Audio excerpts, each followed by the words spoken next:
because of their tremendous ground game. How about throwing it this year, Dave? I'll tell you what, you look around the country, Santana Moss from Miami quickly comes to mind, Marvin Minnis at Florida State, but I think one of the best wide receivers in this country plays in the run-oriented offense at the Air Force.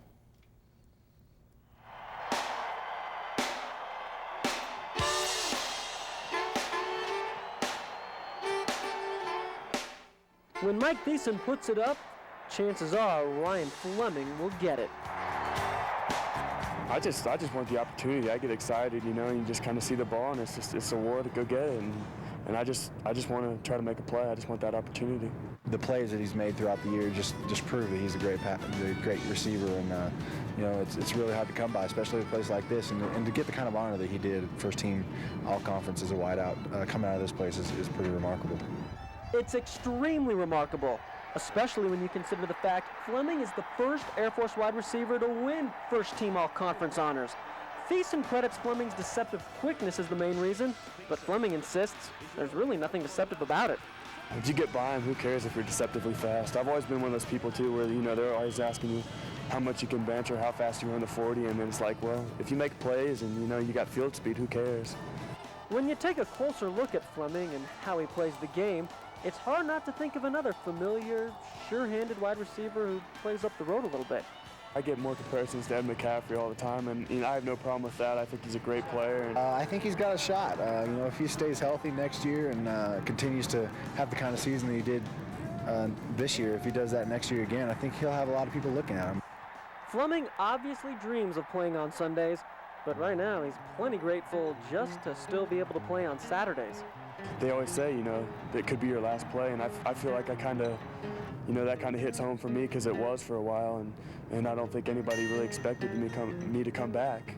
During a special teams drill 2 years ago, Fleming broke his leg so badly he had to leave school for a semester. And nobody on the practice field that day will ever forget the gruesome sight of Fleming's bone sticking right through his skin. When most of us think about titanium, we think about the heads on our drivers, and not Ryan Fleming, though. When he thinks about titanium, he thinks about the rod in his leg. In mind, Fleming's 6'6". He's working against Dyson, 5'10".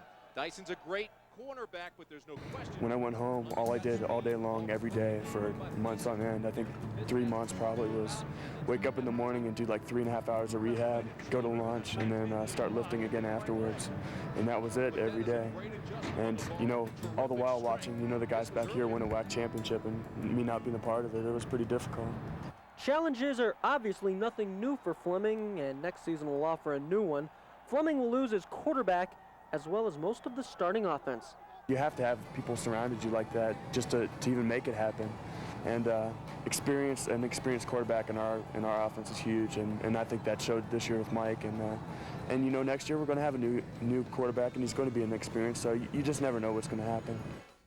I'll tell you what's going to happen if Fisher gives him the chance. I think Fleming has a shot for the NFL. Fisher DeBerry, he's one of the best coaches in the country, but Fisher, come on, put it up. Give Ryan Fleming a chance. He's 6'5". He can outjump almost anybody. He's going to go up there and get it. At times, DeBerry will even, you know, rotate him in and out every play to call in the signals. I'm begging you, Fisher, give him some more opportunities. Well, if he's listening to you, maybe we'll get the chance to see that on December 31st when they play in the inaugural at Silicon Valley Classic Bowl against Fresno State. We'll have to wait and see. When we come back, we'll jump back into the NFL, take a look at some of that playoff picture action. What's happening?